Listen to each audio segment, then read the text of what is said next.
right, here we are, another episode of Serious and Silliness, but this time I have a guest and I'm going to be doing my first interview. And today we got KB from Flipant YouTube channel. So KB, why don't you tell us a little bit about your channel and how you and I met and decided to do a video together? Well, I started my YouTube channel with a bunch of rants about, I had a bunch of rants that I wanted to, get out, and I'd always tell my friends. And then I was like, you know what, maybe I'll like try to reach a wider audience. And, I was like, maybe I'm a little too radical, or maybe my language is terrible, but you realize that nobody starts to pay attention unless you use direct language. And sometimes it hurts people's feelings, and sometimes you have somebody who jumps on your side.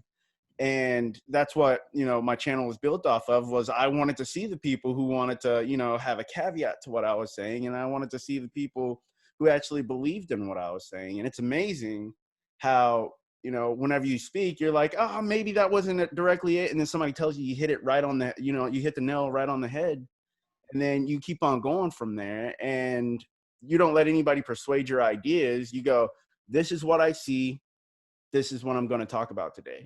Because nobody can dispute the things that you see, because other people might see it. Right.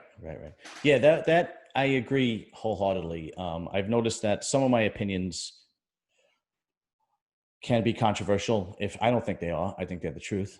Some of them can be controversial, but I've noticed that the people that disagree or get angry, or I get hit up on Facebook or Instagram with some terrible DM or whatnot, is usually the people that I'm talking about indirectly, that it actually, they're in that group that I'm talking about, Oh yeah. And but the majority of people that watch enjoy it, and then the small amount of people that are in the group that I'm ripping apart on my YouTube channel, they're the ones that are really getting annoyed. But and it's like the rock that hit the dog in the ass in the yard. You know what I mean? It's just because how we met was we both did What's It Like Dating a Single Mom videos.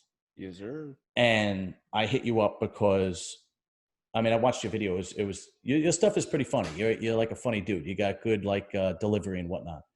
And I try, man. I yeah. use the help of memes. Yeah, no, you're good at the editing and whatnot, and so on and so forth. That's the difference. You do your own editing. I pay somebody to do my shit. So, Hey, but whatever works. yeah, but you're pretty funny. But your video on single moms is a lot more radical than mine was.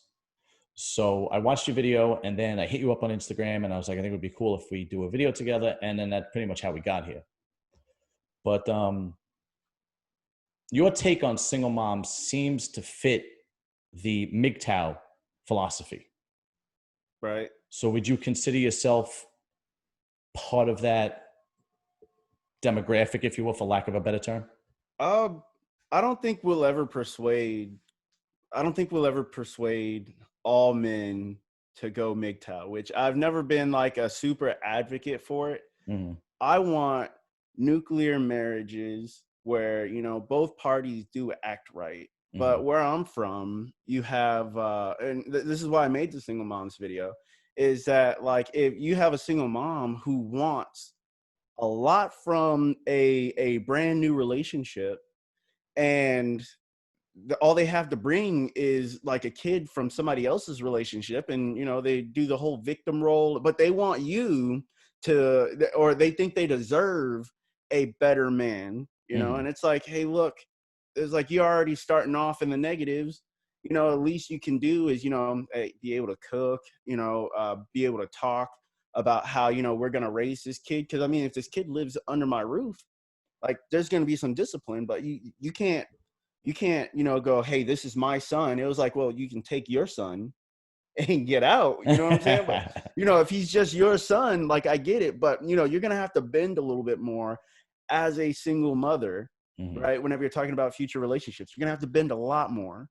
and then, you know, to match the atmosphere of the new relationship. You can't just, I'm a single mom, I'm protective, I get to be whoever I want to be. No, you can't. You ruin that chance whenever that last relationship went downhill. Mm-hmm. This is a new relationship. You're under new rule, and I want to say rule, but, you know, just to be funny, but Well, you're in a new yeah, you got to relationship. compromise, and that's what Oh marriage yeah. is. But my video, I gave 3 scenarios that I believed being in a long-term relationship with a single mom or marrying a single mom.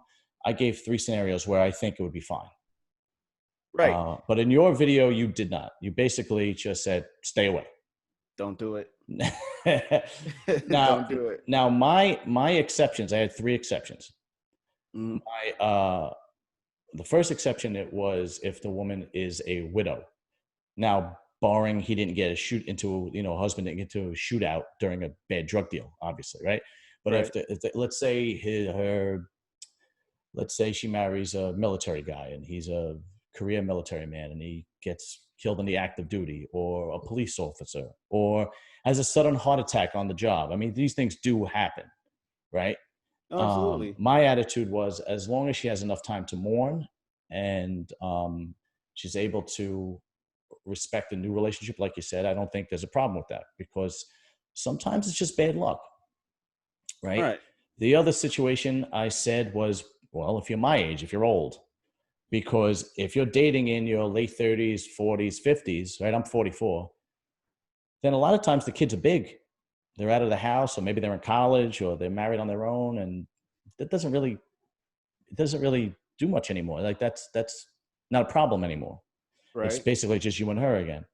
And the other scenario, Well, before you move on the go on ahead, go you know, the ahead. kids moving out is now you're dealing with adult kids now, and Hmm. you know, sometimes whenever the birds leave the nest, they come back.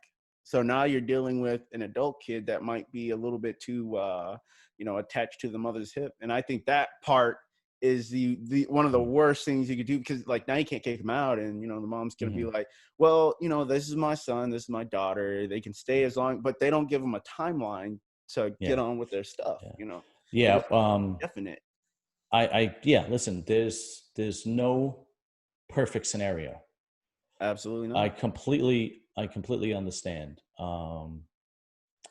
Uh, and that is definitely a good idea. But if I would, in my opinion, I would probably give her the benefit of the doubt, especially if the kids are like married and have careers and moved out and so on and so forth. Mm. And there's also usually a lot of red flags if that's the case. If somebody is a mama's boy, or if she is like basically I like to call them son husbands. Did you ever hear that scenario? Yes. Yeah, Yeah. where the son fills the void of being the mother's husband or partner because she doesn't have one. Yeah. Um, uh, but barring that, if she did bring up responsible young adults, I don't see a problem with that any longer. Now, and the third scenario was, and I know this through my own family because my brother married a single mom, but he was already divorced with his own kids, and she was already divorced with her own kids. Right. And I experienced it working; like it worked out for them. So she had already son from a previous relationship. He already had 2 kids, and it worked out like that. Her son really respects my brother, loves his mom, and vice versa. But they respect each other, and they understood that they had to give time to their kids, so on and so forth. Right. If I could backtrack from my videos and I could say, you know, specific scenarios to where, you know, things, you know, like dating a single mother would work out. Um, well, first of all, I give a percentage and I go, you know, like 1% of the time. But Yeah, a right, lot of it right, right. stems from like young men, you know, marrying for love, and you know, as soon as a woman, because we're men, you know what I'm saying? Like, first thing we want is some nice sugar walls. That's the first thing Yeah, we want. You know I what like that. I like that saying, "Sugar walls." That's I'm pretty. That's pretty funny. You'll probably get monetized before I do because I don't. I just say pussy. I don't. saying? Well, I want to, but I have a lisp. So whenever, you know, I can't Oh, just go, do you really? yeah, I'll be spitting all over the place. That's funny. That's funny. Before we go on, where did you grow up and where do you live now? I grew up in Killeen, Texas, Fort Hood. Oh, okay. So right outside of an army base. And then Uh, all I know is like the number of men compared to women. You know, women can run the town.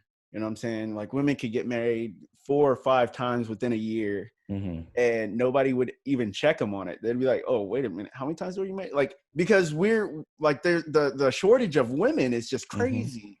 And then after that, I went out to Cali. I joined the Marine Corps, Mm-hmm. and same thing, like women ran it because like the shortage of women, you know, they get to do whatever they want, Sure. you know, leave you on red on Tinder or whatever app you decided to use. Mm-hmm. And then I came out here to Jacksonville, North Carolina, another military base. Okay. So it might be just from what I see, Mm-hmm. you know, but like, I mean, maybe that is my, you know, my target demographic. And then like I started looking at the MGTOW stuff, and then, you know, it was like, yeah, people are getting this everywhere. It's Yeah. not just military No, it bases. is definitely across the board. Oh, absolutely. So I don't consider myself a member of MGTOW because I can't put every girl in that same category because I grew up with really good women in my life. Right. So like my sister-in-laws, my cousins, my aunts. I mean, but also, and this is something that a lot of people don't want to touch on. Culture has a lot to do with it. Mm, Culture has a lot to do with it. And I come from my grandparents were from Sicily, right?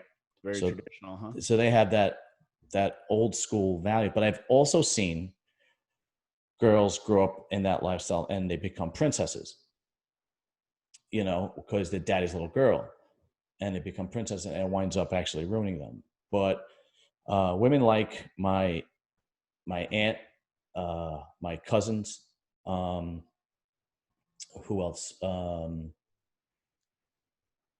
Basically, my aunts and my cousins are the most positive women role models in my life. Oh, my sister-in-laws, of course, my sister-in-laws. But at the same time, they're also I'm a little older. I'm 44. I'm an older generation, and I'm the youngest one in my family.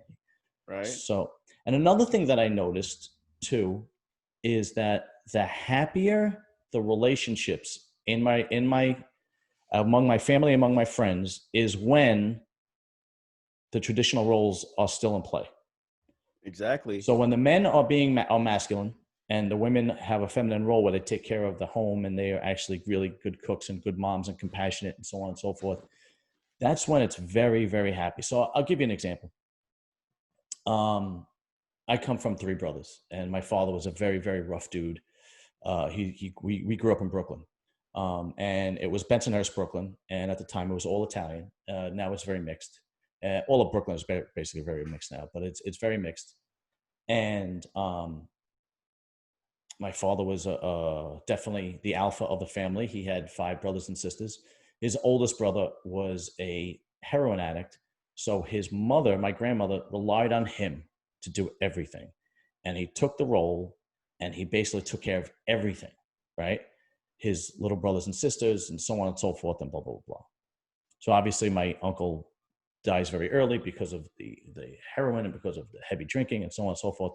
And he still led that role. And my mother would never be with a man who wasn't masculine. She would never be with a man who didn't have a backbone or anything like that. That would just never happen. So me and my brothers grew up that way, Mm, right? We grew up that way. So when we grew up that way, us being very, very masculine, we married very feminine women because those women could only want to date masculine men. You know, we're all in construction. I'm a sewer worker in New York City. My brothers are both electricians. I have a little side electrical work business on the side that I do.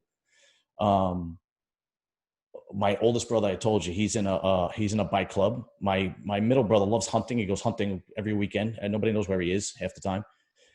And me, I'm a big gym head. I was always into powerlifting and bodybuilding, and we always broke our ass working. You know, right. my wife, and we'll get into that. My wife, because we don't have kids, but she also she owns a hair salon, which is also a very feminine thing, a very feminine business to own. She owns a hair and nail salon. she pretty much gets whatever she wants on her Christmas and birthdays and whatnot, you know, jewelry and the Louis Vuitton bags and so on and so forth. But at the same time, I don't lose my masculinity. Like I could just go out after work with the guys from work, and I'll just text them I'm going out with the guys after work, and that's it. I'm going out with the guys after work. You know, I kind of want to make And, it. you I kind of know, want to make it more gruesome in the way things work between men and women, mm. and I like to use the example of porn, right? Okay, go ahead. And so, you ever notice how a lot of porn is the men dominating the women? Of course. You know what I'm saying? And And the women are very feminine. They're very and sexy. it's completely consensual because it is porn, you know. Yeah. And I looked at that, and I looked at a lot of the relationships that I had, and it was, you know, oh, I got the best sugar walls over here. And then you go like, what do you do? No, they'll say that. It's bullshit. Girls say that. Girls say that when they have nothing else to offer, Right, and but they like don't have anything else to offer for the the most thing part. is that is that like you're going to lay on your back better than somebody else, which if we were talking about like, you know, just a relationship standpoint and then like getting intimate with somebody, it was you have a dom and you Mhm. have a sub. That's And I right. realized that when women have to be more dominant than men, they want to move on to different relationships. Yeah, You know, it's absolutely. like 100%.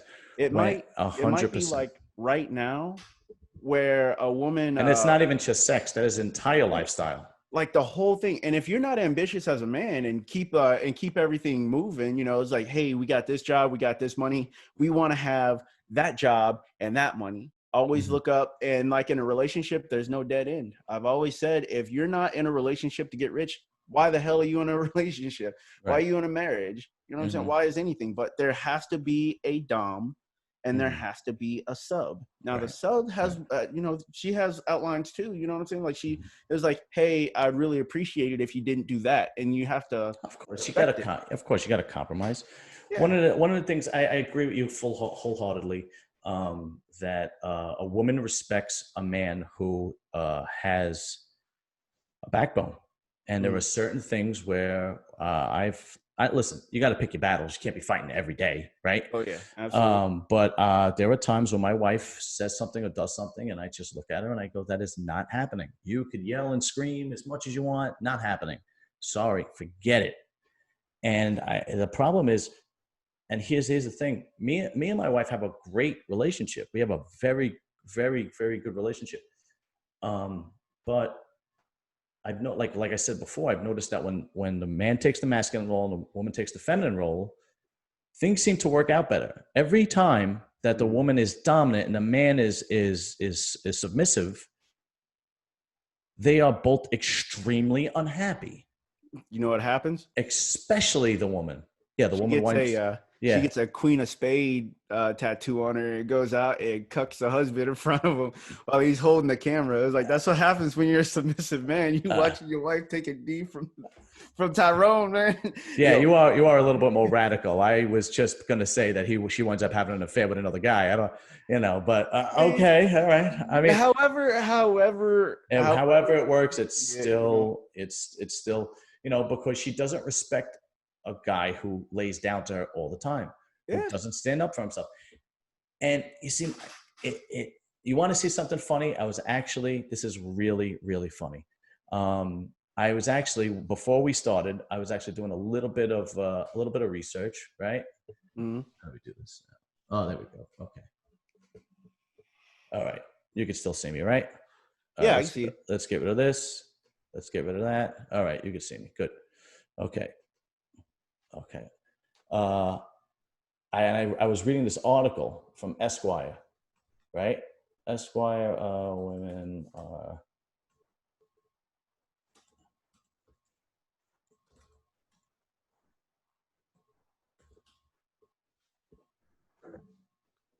Okay, so here's a study that I was reading, right? According to a study, get out of here. Okay, good.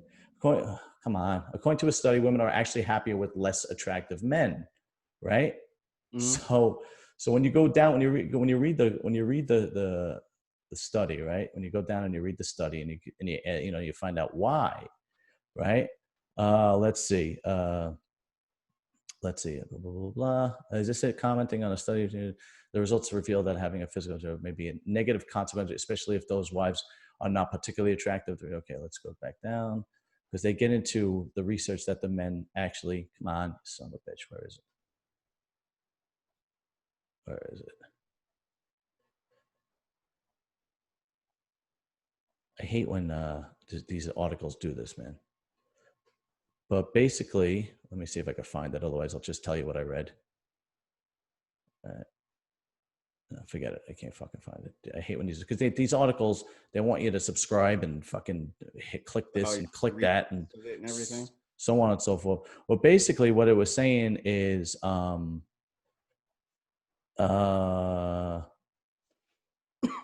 here, is this it? Felt her husband made them unhappy, leading to a dieting. Okay, so it says here. However, when the roles were reversed and men were rated as more attractive, results from women surveyed suggested that pressure they felt from having a hot husband made them unhappy, leading to dieting and an obsession with exercising. So basically, you're insecure, right? And then it also led on to say that the unattractive man is more helpful around the house. The unattractive man is more caters to her a lot more. The unattractive man is basically more what was it? Caters to her. Basically, is home, is admiring her, is catering to her, is just everything is on her last word, right? Right. And here's the funny part, right? Here's the funny part. If you look up, this is what I thought was the best. If you look up,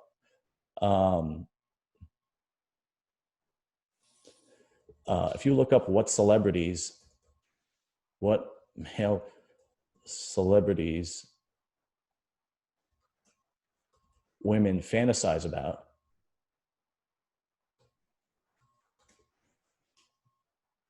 it gives you a list of, you know, the list they give you is,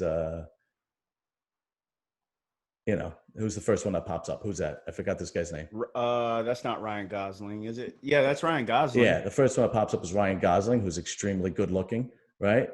And then they give you a list. Hold on, where is it? Channing Tatum, right? Who's like fucking good looking bastard. Ryan Gosling, Adam Levine, who's a singer, George Clooney, who is my sister-in-law's favorite, and Brad Pitt. These are like the 5 most beautiful men ever created. I could agree with that. That's who they're fantasizing about, but they want to marry the schlep that kisses their ass. All right, so they literally will deny their instincts in order to just have in order to basically have a man that caters to them. So a lot of women control trumps everything.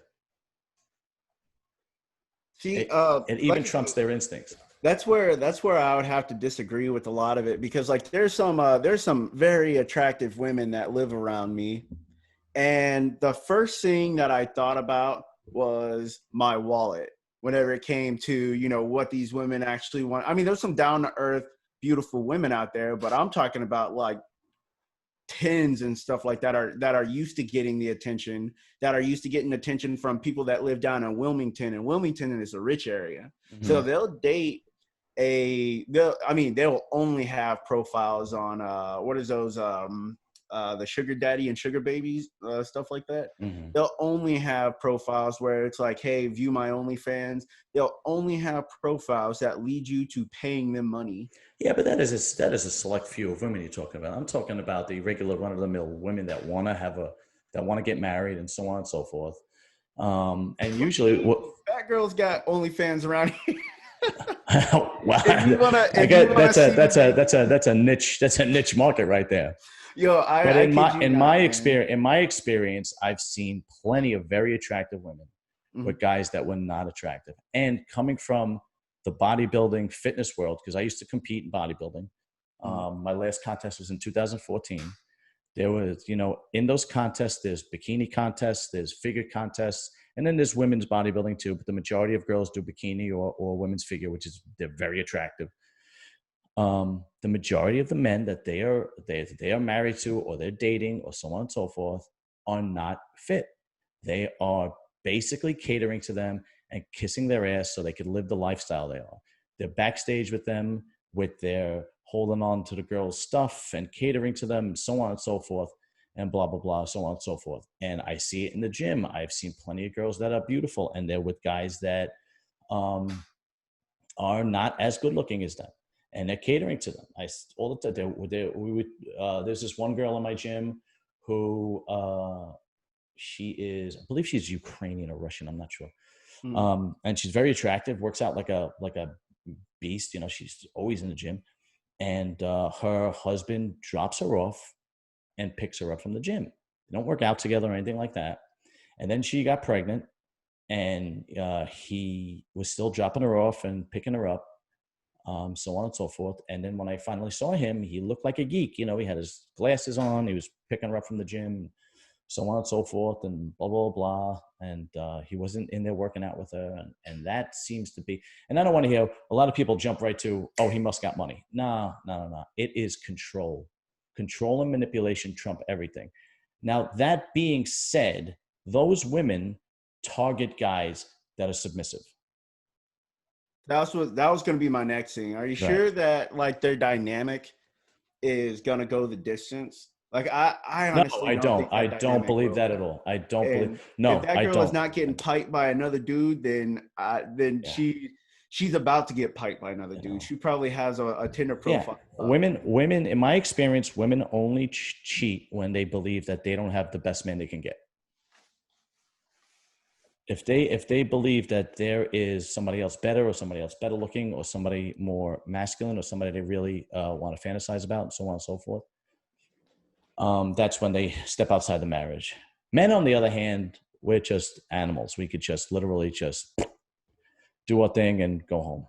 I want to dip my toe in the water real quick and then I'll come back. Like I don't love women like all women that. It's not that deep, but if one of the problems I think is that the emasculating men across the country, I mean, they are becoming more and more feminine and they are being taken more advantage. A lot of men don't know their worth. They don't know what's good for them. They think that just because a woman gave them the sugar walls, like you said, that is the end all be all. They'll never be able to get somebody else. And number one, that's horseshit. There's plenty of girls out there. And number two, you're setting yourself up for disaster because she's not going to respect you. And you should not fall in love or marry somebody just because she gave you sex. That's absolutely ridiculous. That is the stupidest thing. You want to judge her character, and a lot of guys don't, man. And also, a lot of girls are great at camouflage. They pretend to put on a whole facade or camouflage, but then, you got to look for the red flags. I remember I dated a girl, like I didn't get married till later. I got married at 38 years old.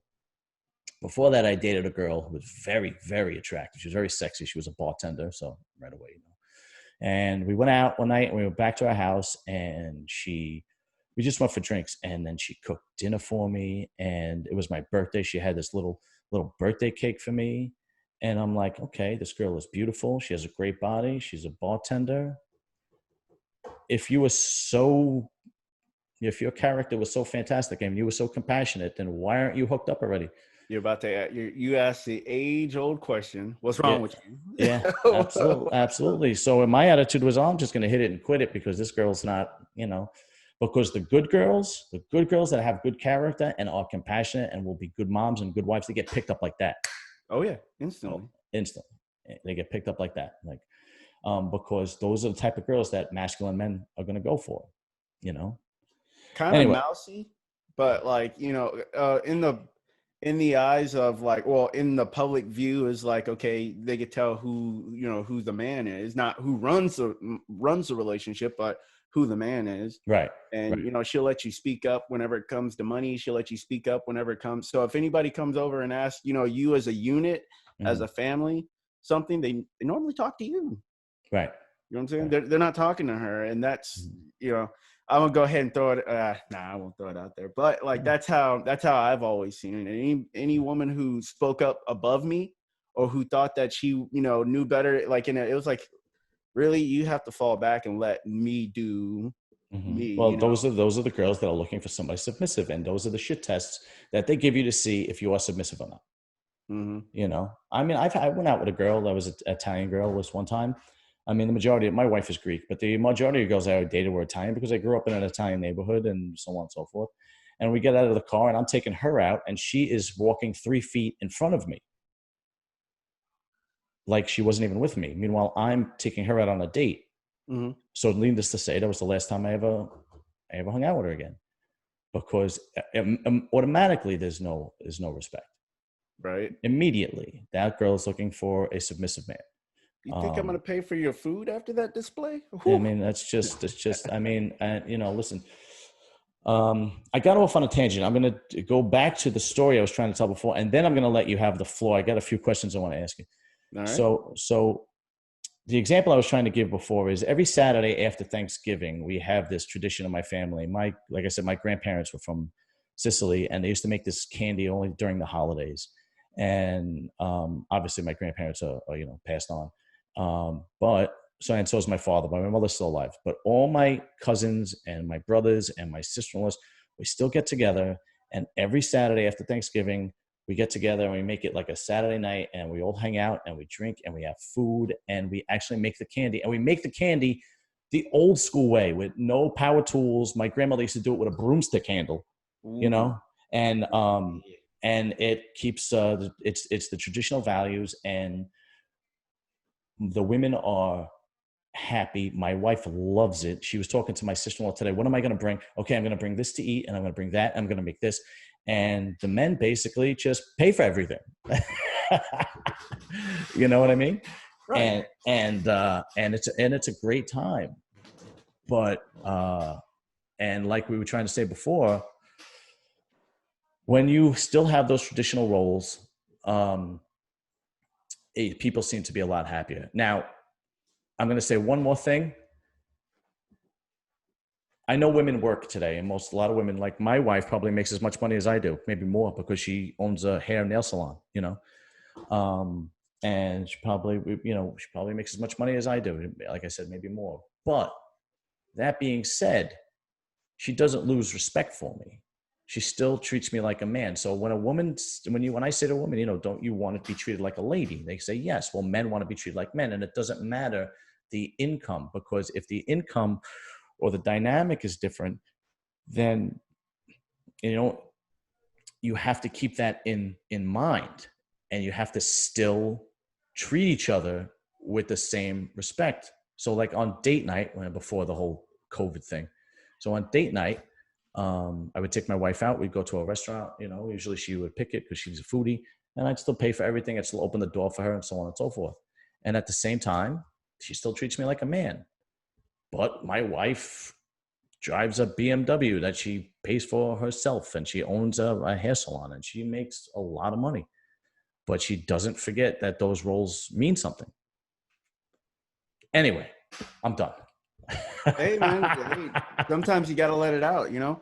Like I feel like people can learn something from that. And whenever I say people, I do mean younger men. Mm-hmm. That's who's going to, that's who's going to set the tone for future relationships. Mm-hmm. And the nuclear family is definitely going to be a thing of the past if we don't have, you know, masculine men coming through and like, you know, hey, like, this is your job.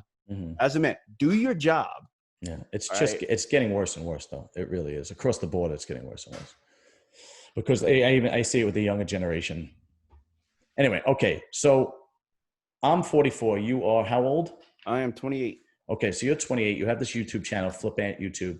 You also have an Instagram, Flipant Speaks. Yes. How did you become so aware of the changing of dynamic between men and women, being that you're so young? Because usually the type of guys that I'm talking about are in your age group. So I would like to put it like this. Like I grew up ugly, right? Let's say I wasn't the top choice of everybody, right? So I had to grow my personality. Mm, And as I grown my personality, I started trying to date girls my age. I've I had things, at a younger age because, of course, military, I had things, and, things I could be proud of, a place to call my own, a car to get to work. And I started seeing a lot of like the snotty attitudes that come out of women, and my personality was up there where I could talk to like, 40-year-olds, 50-year-olds, and, we'll have a great conversation, but I couldn't mm, do that with my age group. okay. Like they always wanted something from me. And it was like, well, I have this. What do you bring to the table? Mm, And you start seeing your friends, you start seeing some of your family, male friends falling for under these traps, and service members telling you, hey, look there, young Marine, don't get married. But Sergeant, I love her. He's like, whoa, whoa, whoa, you don't love her. It was like, when's the last time you got some pie? And they're like, oh man, I ain't had pie in like 2 years. So this girl gave you some pie, and you're that's like, right. That's not love. it's not, That's not love. you know. So Love that's grows. where I made the Love grows channel. over time. Love grows over time. That's infatuation. That's not love. That's passion. Passion Oh, wears out. absolutely. You You know, know. as you get older, you realize that like women fall in love with you before you're even ready to fall in love with her. Hmm. But if you grew up like how I grew up, you grew up and you have the personality, you know exactly what to say, and you have the smarts. And so, yeah, you gave them something to fall in love with, Hmm. right? But in return, it was like, well, all right, I like you. You're not lovable yet. And I think that's where like we have the huge, like if a woman tells me that she loves me, it's like, okay, that's good. I'm not there yet. I gave you Hmm. something to fall in love with. Hmm. Now show some return, or else. And we're not talking about sugar walls here. We're Of course talking not. about, ambition and showing that, hey, you're going to support me in the things that I want, and you're going to elevate me and I'll elevate you. So but if we're not on that level, then I'm sorry, I can't love you. Right. But that comes with age and, time, and now once you get to that age, you're looking at women and you start writing them off here, writing them off there. It's like, okay, no, you see the red flags early. You're like, That's no, right. this That's isn't right. going to work. Hmm. But I mean, if you mess up your life young, you're 19 and you're trying to get married before you even get a chance to start, then now you're stuck with them and you're going to stay in that area as, small Yeah. minded. Once you're behind the eight ball, it's very difficult to get out. Oh yeah, You know. absolutely. You know. Now, do you consider yourself a member of MGTOW, or you do not? No, You I don't like consider. some of their ideas, but a lot of them are a little too. I don't know if you've ever heard the term neckbeard. They're like, woe is me. They're victims. That's You know right. what I'm I saying? agree. I And agree. now they have like an outlet where they're speaking, and you have other victims telling you, hey, you go, boy, tell them women off. It's like, That's right. no, doesn't need to be like that. That you tell them what the issue is, Mm, and you say, this is my standard. And of course, if you don't want to try to reach my standard, you don't have to be in my life, mm-hmm. but you give them something to want out of you. You don't, you're not going to stay down here, working, let's say retail or something like that. If you're working retail as a 40-year-old man, I'm sorry, man, you're probably not going to get picked first. Like that. Yeah, That is absolutely. No, it is the truth. Now, for those listening who don't know what MGTOW is, why don't you explain it? it's men going their own way. Um, and this is it normally happens after you've been ran through the ringer by women at a younger age, and then you're like, you know what, whenever I didn't have a woman on me, I have a lot more money, I have a lot more time for myself.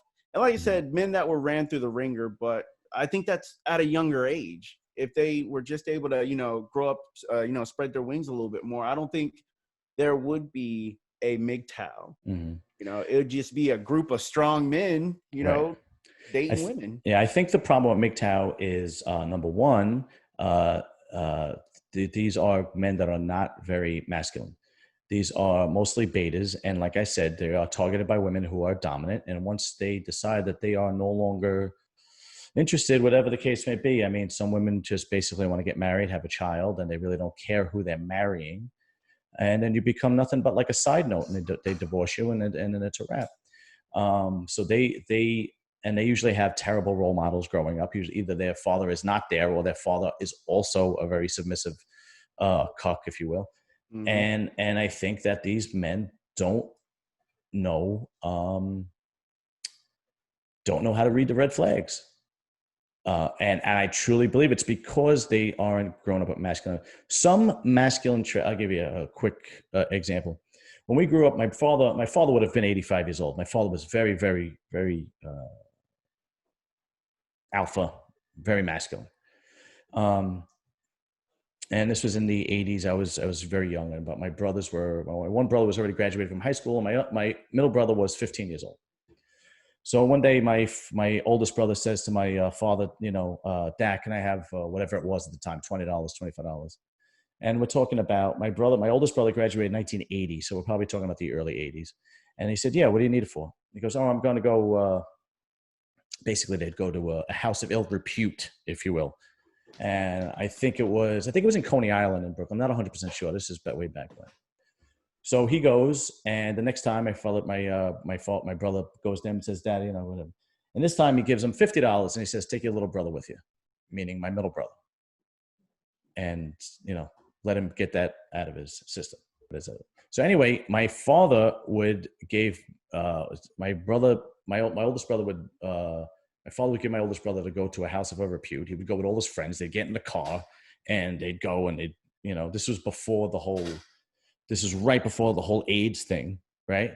You're too young to remember that. But and then one day he gives him $50, and he says, take your little brother with you, who my brother was 15. And he takes my brother and, gets him laid or whatever. And my father knew that has to be done because there cannot be an emotional attachment with sex, because then you wind up making the wrong choices with women. And only the truly masculine men understand this. As a man, you can't let your emotions make your decisions for you. Your decisions have to be reasonable. They have to be rational. So if a girl just gives you sex and you're a virgin and you never had sex before, I mean, most guys, oh my God, that's a wrap. Yep. But marry me, please. Yeah, but now if you say that, if you do that, oh my God, that is toxic masculinity. That's disgusting. So on and so forth, blah, blah, blah. And like I said, I know I came from a little bit, my background might be a little bit extreme as far as masculinity, but listen, it fucking worked, man. And they can't say anything about it. All right. So I watched some of your videos. So I'm just going to ask you, I saw the one on strip clubs that you did. Yes. So what's your issue with strip clubs? It's fake. And I understand that it's fake.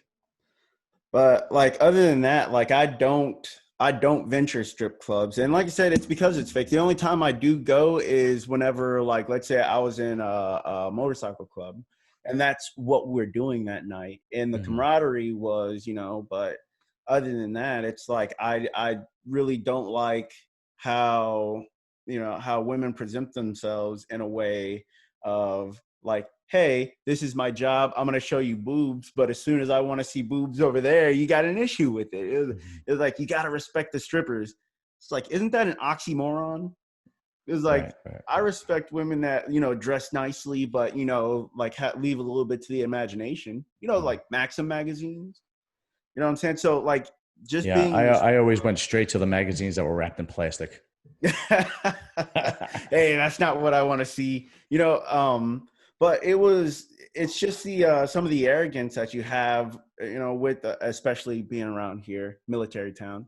You have young Marines marrying strippers all the time, so they think they think that they're high value, and they're really not. Okay, I don't have a problem with strip clubs, and it's because when I do go out with the guys from work, that's usually where we go, and it's fun, and we have drinks, and girls come over because we're spending money. You go to, I know you're in a military town, but you go to a a strip club at after 3 o'clock in New Jersey or anywhere in the 5 boroughs in New York or whatnot, and it's all construction guys, it's all blue collar guys, because they're going right after work to have some fun, and I understand that it's fake, and I get it that it's fake, and I don't care about those girls, but it's fun and it's a good time, and it lets me release whatever stress I have. Well, so I was going to caveat the strip club being out here to the one I went in Michigan, right? Like I have family up in Michigan. I was there by myself one night, and the atmosphere was a lot different in that strip club. Mm-hmm. The women, they didn't seem like they were, played out by service members. You know what I'm saying? They didn't seem like, they weren't dealing with, young Marines coming in going like, hey, what's your number? Hey, baby, what's your real name? Asking the stupid Yeah. Candy is not your real name. amateur. You Yeah. know what I'm saying? Yeah. Like, Cinnamon is not your real name. Yeah. But I mean, like, if you go in with okay, so like I go into the strip club out here after like they've been ran through by the amateurs, and since I'm a new face, but they treat me like I'm an old face, like I was the one that pissed them off earlier. You know what I'm saying? They have the attitude, and like I said, the one over in Michigan, like the strippers were fresh. They weren't used to the jock, because everybody here is cut. Everybody here is Well, if you're in the tall. military, I could imagine. Sure, everybody's in shape. You have to be. So now they're not looking at you like, like you're gorgeous. They're looking at you like this dude. But in Michigan, I was like the fittest dude in the strip club. You know what I'm saying? Well, you see, it's funny. The first time I ever went to a strip club was with my friend, because both of our fathers were there, and they called us and they said, yeah, come on down. We were 18 years old. We weren't allowed to go in. And back then, in the 90s, the strip clubs in Staten Island and Brooklyn and whatnot, they were all owned by gangsters and so on and so forth. So they still are. Yeah, it's just not Italian gangsters anymore. Right? And it's more quiet about it too. Yeah. Italians don't run shit anymore. But anyway, that's another story. And I remember my father was by the bar, and we walked in, and me and my friend were both nervous because we never, we were 18, we were supposed to 21 to get in. And my friend's father, who my father was really good friends with, he comes over to the door and he's telling the bouncer, "No, let them in. They're fine. It's fine." And the bouncer was like, no. He's like, "Yeah, no, they're fine." And the guy goes, "Well, you're responsible if anything happens." And he goes, Yeah, I'm responsible. Don't worry about it. And that was the first time. And that basically set the tone. So basically you go to a strip club knowing the girls are fake. You have a good time. You have a few drinks. You have fun with your boys. And that's it. It's like porn only in real life. And then you go home and deal with family and deal with fucking real life. That's how I have always looked at it. Sometimes I go by myself and I just sit there. I have a few drinks. I relax. I chill. I mean, I know the girls are working. So anytime the girls, they're looking to make money. So anytime the girls come to me, I give them singles and whatnot. But if a lot of times they'll come to me and they go, "Oh, you want a lap dance?" I go, "Nah, I'm not here for that. I just want to stress relieve." Mm-hmm. And having the loud music, getting the buzz, and seeing big boobs gives me stress relief. No, sometimes they'll. And that's why I have now. Again, if you are a guy who the only attention he gets from women is strip clubs, and because you don't know how to speak to somebody, speak to a girl, or you're okay with dating a stripper, then you're an idiot. I'm sorry, then you're just a moron. Well, I think this is where like just our culture and our like being near a military base differ, is because like outside of a strip club, and this is a lot of women around here. If you marry anybody around here, you're taking a risk. I would say there's no unicorns here. Mm-hmm. So like I was at Gus's, and Gus's is a country club, and we're packed in tight like sardines over at the bar. And this girl, she's standing on my left elbow. And if we're touching, we have to talk. Like, obviously, or else this is some awkward shit going on. So I was like, "Oh, busy night, huh?" And, da, da, da. She looked at me and she went, "Pfft." I said, All right. I guess you won't And talk. this was a strip club, but this was just a regular bar, No, chill this place. is a regular bar. Yeah, I've had that happen to me, man. And you just got, as a man, you gotta realize that rejection is part of the game. You can't let it bother you. Absolutely. If you're one of those guys that, my God, I got rejected and now I'm gonna go home and cry, then you're a goddamn idiot. Being rejected is fine. I don't care who Right. you are. Hear me out on this one though. All Okay, right. go ahead. So she like later that night I was there with my boy Chris and you know, we jump into my TC because the TC is not a flashy car. And he wanted to take these two girls home. Lo and behold, I got this girl over here who, you know, blew me off earlier, right? Now she's got an attitude jumping in the back of my TC. I'm like, whatever, man. You didn't drive a car here. So, Mm-hmm. you know, you got to take what you can get. So we start coming up into my neighborhood and she looks at me. This was back whenever I was 23, Mm-hmm. 24, right? And we get into my neighborhood and she goes, are your parents going to be okay that we're having a party at your house? I said, parents? Well, parents. Like, hell no. What do you mean? Like, this is my neighborhood. We get to my house. And at that point, she wanted to be nice whenever she found out that I had a little something. You know what I'm saying? Like Right. it. Right. But and that's what you'll find out here in Jacksonville is that they just want you when you have something. Well, then You those know? kind of girls you have to avoid like the plague, unless you play them, and you hit it and quit it. Those are the red flags you got to look for. Oh, absolutely. And that's it. It gets harder as you get older as a man because, like you said, like we said before, the good girls, the girls who have character, that come from good families, that are feminine, that are interested in being a mom and being a wife, making a good home, so on and so forth. Those girls, they're taken quick. Listen, I had a video. I don't know. I think you watched it last week with some of my friends from work, and I did. one of the questions was, when a girl is over 30, why do they say they're independent and strong and so on and so forth? And it's, they have to justify it because they're not in a relationship, they're not married, and so on and so forth. But then it becomes more and more difficult because usually there's some kind of an issue, especially if the girl is very attractive and she's over 30, over 35. I mean, then it just gets worse and worse. But there are, like we said before, the single mom thing, there are exceptions to the rules, but as you get older, you have to be even more selective.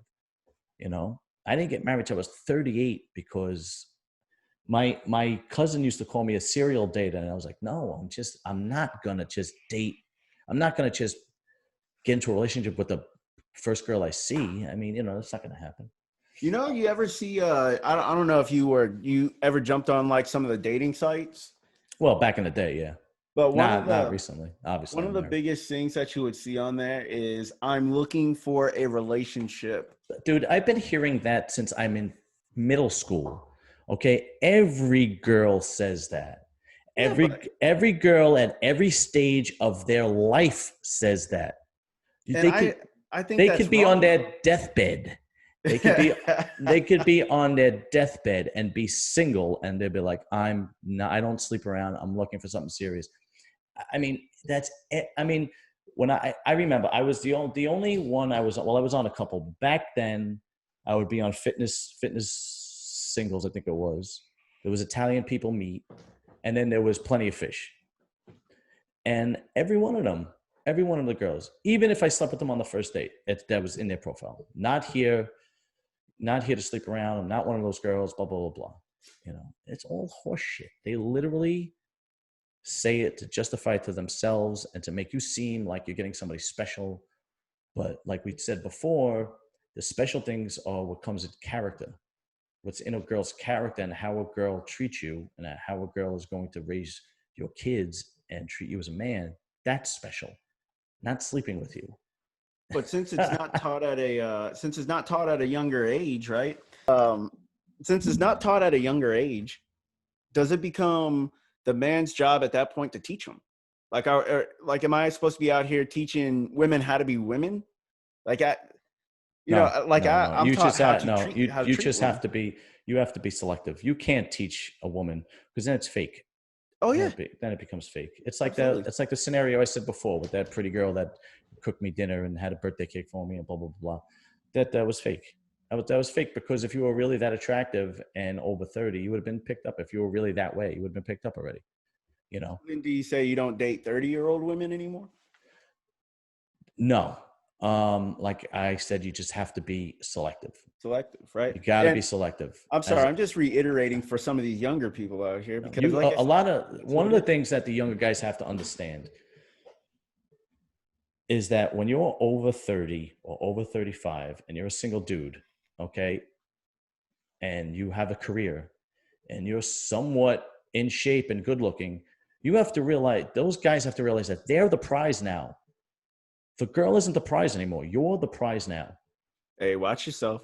Yeah, it doesn't matter. I've said it before. You get This single girl with 2 kids is not the prize anymore.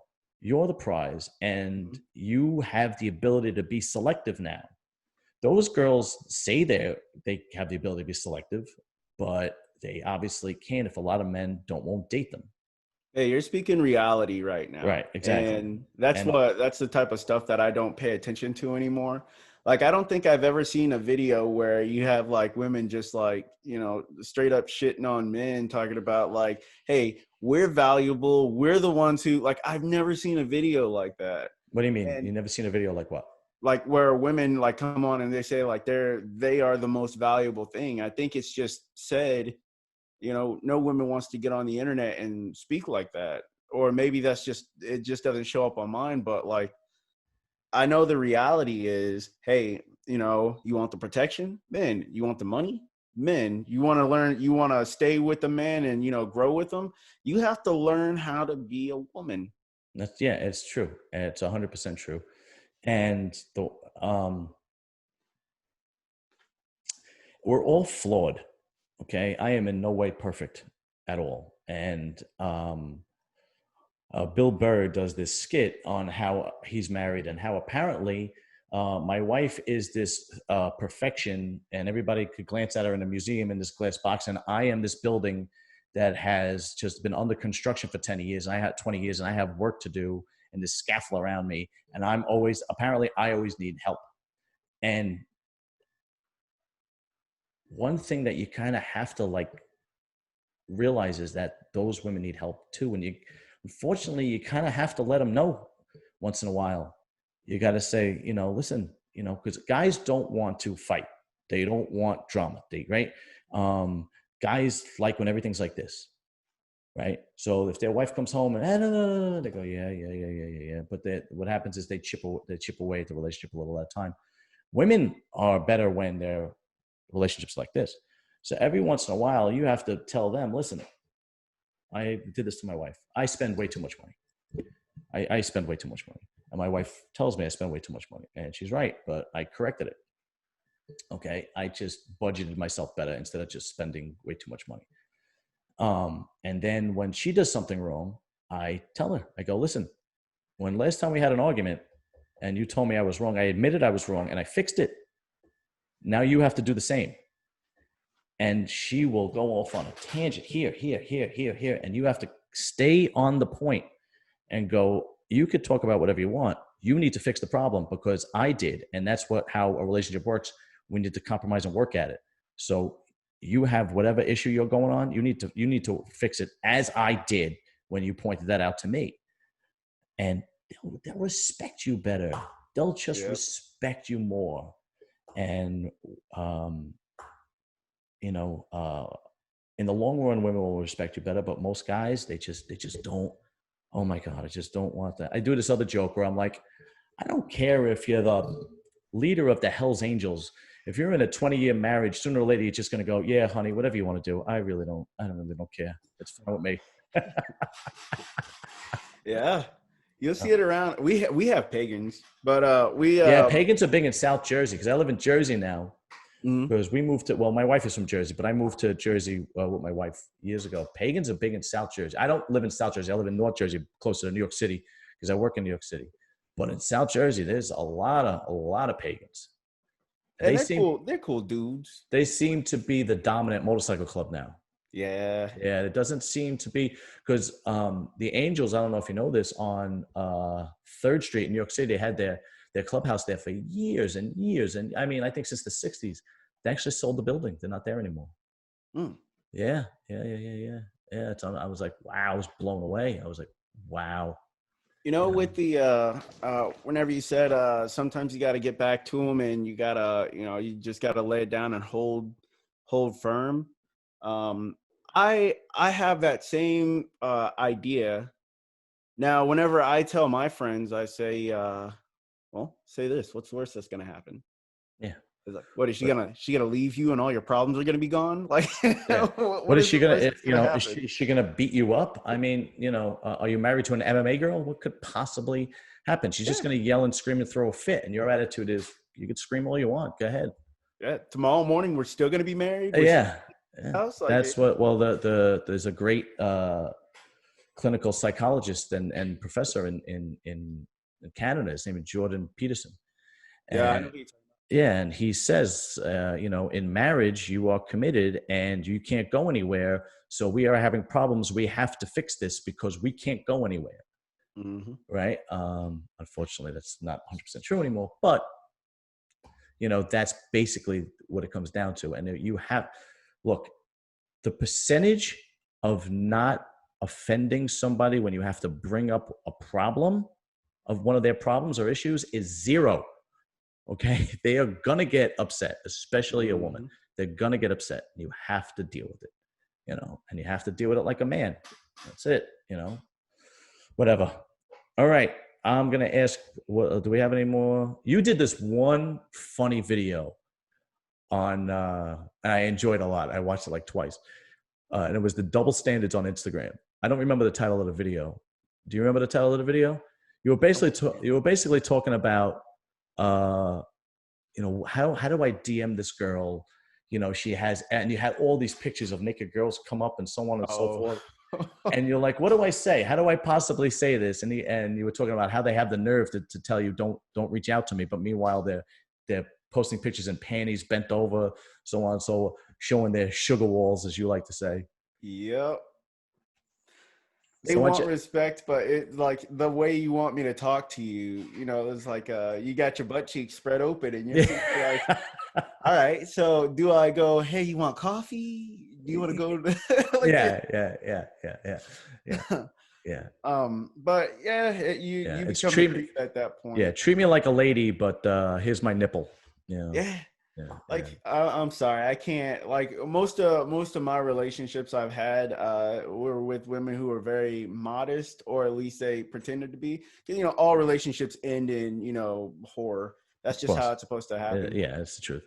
And like it came down to the more I grow into this relationship, and the more the girl that I was with wanted to show more of her body out in public, the less attracted I was to her. Mm-hmm. And like it went from me talking to her like she was supposed to be, and then now she's getting hit on by this dude who came up to her sideways, but she's enjoying it. But at the end of the day, I'm going, Yeah, hey babe, you want to go get some coffee? And she's talking to me like, don't talk to me like that. It's like, you just absolutely. let that motherfucker over there talk to you like that. Yeah. I'm going to I'm gonna touch one more topic, if you will, and then I'll bring this video to an end. I think culture has a lot to do with it. And I actually did a video on the difference between black girls and white girls. I don't know if you watched that one. It was actually pretty funny. But I've noticed basically their end all be all at the end of what they want is all the same. They just have a different way about going about it. And the biggest thing that I noticed is that black girls emasculate you from the beginning immediately. Oh They yeah. they test you immediately, whereas a white girl, and I'm talking about your run-of-the-mill average white girl, Midwestern. I'm not talking about Brooklyn girls like Russian girls or Italian girls from Brooklyn. They're rough too. Those the white girls will actually are more pleasant at the beginning, Mm-hmm. but then once you get to know them, you see the emasculating comes differently and the manipulation is differently, but it's basically all the same, except that black girls do it immediately. And I learned that from experience because there were there were ways that I would approach a white girl that would work. And then I would try approaching a black girl and it would blow up in my face. And I'm like, well, what the hell did I do wrong? Did it work with white girls? And I realized that black girls are just basically confrontational, and that's how they want you to approach them. You know, and what has been your experience with that? Well, I mean, where I grew up, it was mostly white people anyway. Okay. So like the black girls, they were more. So I don't know if I'm like the best person to ask this question. The black girls were more like cultured, inner city, kind of ghetto, and victimized, and continuing to victimize themselves. And you had a few of them that were really intelligent, and they dated white guys. So you know, it was like, damn, she's smart. She's smart. But I mean, if I was to talk to a black girl, I don't come off as the well, back where I come from, I don't come off as the thug that they watched, you know, growing up, you know, handling shit, or you know, their mother's dating like this kind of guy. Like I never sagged my pants, you know. I would always get in school, I would always get the like black people get on me worse than white people ever did. You know, black dudes would be like, man, why you gotta be so white? You know what I'm saying? Or the whitest dude in the building just so happens to be that black dude over there. And they'd be and then on the white side, you have like, and I get offended whenever white people do it. They're like, man, you're whiter than me. And I'm sitting there like, yo, how the fuck do you know? It was like, you know, you and I don't like that either. If the majority of my friends now are black. And that's because they're the more masculine now of white guys and black guys. And what's funny is when I say masculine, I'm not talking thug. I'm talking like they go to work, they earn a living, and they don't take no shit. And what's funny is that their wives are great. They're fantastic women, all of them. Every one of my friends, I only mess with guys that are like me, because I can't mess with guys that don't have a backbone. I can't mess with guys that are too crazy either, right? But all the guys that I know, whether they're white or black, we're basically all, for the most part, the same. We take care of family first. We work a lot. We do what we got to do. But like I said, if you want to go out after work, we go out after work. That's it. There's like, if I say to a couple of white guys at work, not all of them, but majority of them, come on, let's go get a drink after work. You know, we're working overtime. Maybe it's a Friday and we're getting off at 7. I'm like, come on, let's go to the bar. Let's get a drink. Oh, my wife wants me home. Exactly. Yo, fuck your wife. Yeah. Now I say that to my friends who are black, and they go, all right, where we going? And it's just a quick text to their wife, and their wife is, all right, we'll see you later. And I quick text to my wife, and she's like, okay, no problem, you know, blah, blah, blah. And I have barbecues and I have a Halloween party and everybody comes over, and that's when the wives meet each other and whatnot, because I'm like, yeah, bring your wife, whatever, man, you know, so on and so forth. They all get along because they're all also the same. They also have the same feminine qualities. They're talking about what to bring, what they drink, some stupid show they're watching, and all the guys are hanging out, drinking, bullshit, and smoking cigars, doing man things. And all the wives that are cool as shit are all with the guys that are masculine, and whether they're black or white. And the majority of the guys that I hang out with now are black because it just fit them better. I just, I don't have to, I don't have to take the kids to soccer practice. And even if you did, that doesn't mean you can't go out for a drink for a couple hours. Have you ever had that friend where like you never met his wife? Like, Absolutely. I mean, it's hard to get him out the house sometimes. But like, if you never met his wife, you understand. He would go like, "Oh man, my wife wants me back at home," or "My wife wants." It's like, dude, if you want to leave, tell us you want to leave. Like, don't be a bitch about it. You know what I'm saying? Yeah.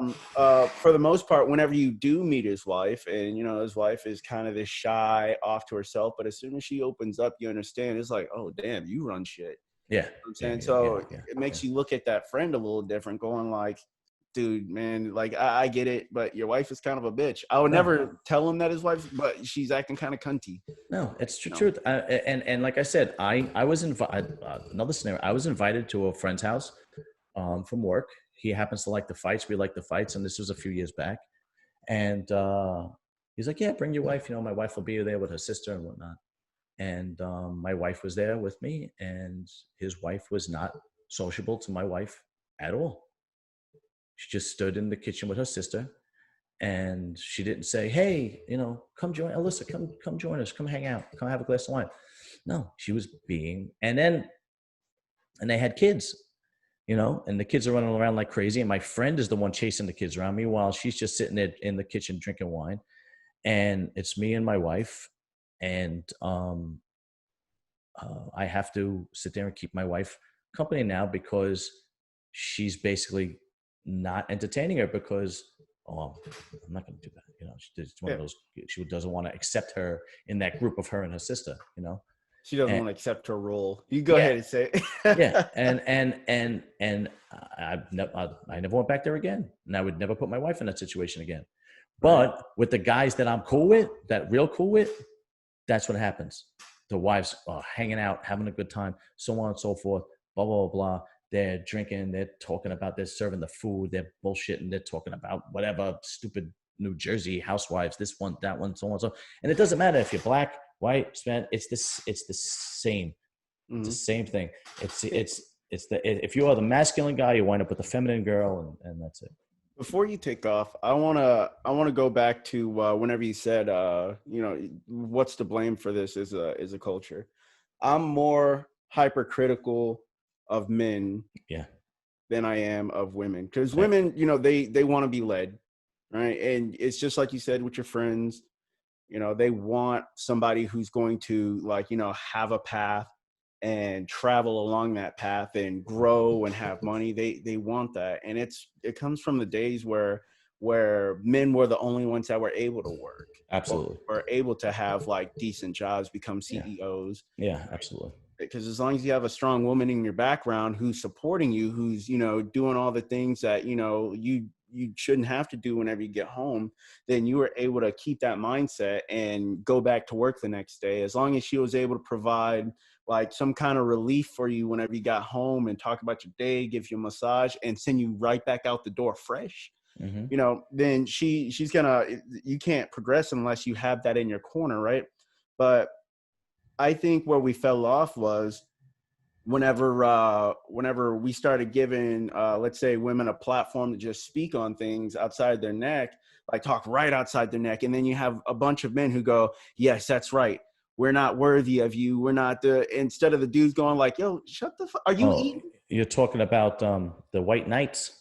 Yeah. The SJW men. Yeah. And that's where I'm if we stop giving them that kind of up, when's the last time you told a woman that, hey, what you're talking about is fucking stupid and you should feel bad? You know what I'm saying? We tell men that all the time. Yeah, because men can take it. Yeah. If we come off ignorant, but when's the last time we told a woman that? Yeah. Hey, I don't tell a woman that because two reasons. The first reason is they're emotional and they get offended easily. So I'll if it's something important, I'll approach it differently, right? For example, this girl was doing a contest and somebody else was training her. I wasn't helping her or anything like that. And she lost, and I saw her a week before the contest, and I knew she wasn't ready. I could see that she wasn't ready for the contest. She was doing a figure contest, which is a slight, it's a weaker women's bodybuilding, if you will, a lot less muscle, but she wasn't in shape. That's just the truth. And then when she came back, and I said, hey, how'd you do? She said, oh, the whole thing is rigged. The judges want who they want. It doesn't matter. And I was like, look, you weren't in shape. This is the last time I did this. You weren't in shape. I saw you a week ago. You weren't in shape. It has nothing to do with the judges. And dude, she never spoke to me again. That was it. That was the last time she spoke to me. She didn't want to hear it. Right? The other reason why, that's the first reason why I don't really do that. The other reason why I don't do that is because, and I learned the hard way, is that communication for women is how they bond. A lot of times what comes out of their mouth is not very strict, if you will. It's not really what they want or what they think. Or what they believe. They just want to talk because that's how they bond. So my wife will be sitting in the kitchen with her girlfriends. I'll be drinking wine. They'll all talk. They'll start talking about, I got to get in shape. I'm going to try this diet. I'm going to try that diet. And my wife is the Beyonce out of the group, right? All right. So they're not very, I mean, they're great girls. Don't get me wrong, but they don't want help, because if they wanted help, they would contact me and they would say, hey, John. Well, one of her girlfriends actually did. And I gave her a whole meal plan, a whole workout thing, and so on and so forth. They just want to sit there and talk. And they just want to bond. And that's how they bond. It doesn't matter. The content doesn't matter. So as a man, you have to understand that. So when a woman talks, depending on what it is and the situation, you just, yeah, that's great. Yeah, wonderful. Yeah, okay. How's this? How's that? And I don't spend too much time with them either. It's a woman's thing. If I stick around, I change the whole dynamic. I hang out with my wife and her friends for 5 minutes. How you doing? How's your husband? How's this? How's the kids? And then I leave. I go fuck off somewhere. And that's really those are the two major reasons why I don't. But if it is something important that I have to really face, and I have to say something, I have to select my words wisely. If it's at work, well, there's not many girls at work, but in whatever scenario, because they are easily offended and they don't want to hear what they want to hear. I'll give you an example. This girl I knew says she wants to get in shape. I knew her from the gym. She was overweight, and she shows me a picture. She goes, I want to look like this, right? And it's like a fitness model. And in my head, I'm going, there's no fucking way this girl's going to look like that. But what I said was, all right, listen, I'll help you out, and we'll see how close we can get to that. Instead of me saying to her, yeah, you're delusional, right? I would have gone, well, I mean, even with fitness, I would have gone the route of like, hey, look, we all are going to look different whenever we get fat off of our body, right? Depending on your genetics. Yeah. Some people have it. Some people, I don't know if you know who Coach Greg Doucette is. Sure. Yeah. I'm not a big fan, but I know who you're talking about. He says genetics gets you a long way. Absolutely, 100%. Absolutely. And it was like, but you can't, but you can't worry about genetics, because you can't. You can only be the best you that you can be. You can't worry about genetics, and you can't worry about your age, because there's nothing you can do about it. Right. So, if you want to get in shape, go right ahead, do what you got to do. But people that sit back and go, well, I'm just, I have terrible genetics. I have a bad metabolism. You just don't want to do the work. You're eating too much, man. Yeah. Calories in, man. Yeah. Taking them on. That's really it. But listen, I'm going to cut it now. That was a really good video. So everybody go to Flip Ant YouTube. This is KB's YouTube channel. It's called Flip Ant. I'm going to put the link at the bottom. His Instagram is Flip Ant Speaks. And hopefully, you'll get some of my subscribers will come over and take a look, Oh, yeah. They might actually shit all over you. If they're girls, they might actually shit all over your videos like they do me. I want it. I like the smoke. Yo, send them over. All right. Sounds good, dude. And I'll plug myself, Serious and Silliness on YouTube, and Serious and Silliness on Instagram, Serious and Silliness on Facebook. My email is unclejohn1201@gmail. And any questions, anything, just hit me up. That's where you can find me. And that's about it. So KB, I'll see you pretty soon. All right, man. Thanks for having me. You got it.